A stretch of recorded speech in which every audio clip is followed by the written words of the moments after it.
Pemirsa, pandemi atau perang bukan lagi menjadi yang paling ditakuti dunia saat ini. Presiden Joko Widodo mengatakan masalah perubahan iklim yang menyebabkan frekuensi bencana alam dunia naik drastis yang paling ditakuti. Presiden Joko Widodo dalam sambutan di acara pembukaan Rakornas Penanggulangan Bencana di Jakarta seperti dikutip dari kantor berita Antara mengatakan yang ditakuti oleh dunia saat ini bukan lagi pandemi, bukan lagi perang, tetapi yang lebih mengerikan yang ditakuti semua negara adalah perubahan iklim.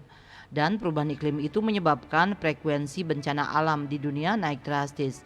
Indonesia menempati 3 negara teratas paling rawan bencana. Menurutnya, frekuensi bencana alam Indonesia naik 81% dari tahun 2010 sebanyak 1.945 bencana melompat menjadi 3.544 bencana di tahun 2022.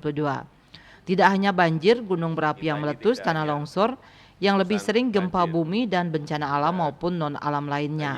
Oleh sebab itu, Presiden menekankan kesiapsiagaan dan kewaspadaan menjadi kunci dalam menghadapi bencana alam. Dia menegaskan pengelolaan pra-bencana, tanggap darurat maupun pasca bencana harus dilakukan dengan baik oleh semua pihak. Kita hadapi. Oleh sebab itu, siaga dan waspada itu menjadi kunci. Baik tahap pra-bencana, pada tahap tanggap darurat maupun pasca bencana. Semuanya harus disiapkan, semuanya harus dikelola dengan baik. Yang saya lihat, kita ini masih sering sibuk di tahap tanggap darurat, pas terjadi bencana. Padahal yang namanya pra-bencana, tahap pra-bencana itu jauh lebih penting. Bagaimana menyiapkan masyarakat, bagaimana mengedukasi masyarakat, bagaimana memberikan pelatihan-pelatihan kepada masyarakat untuk langkah-langkah antisipasi.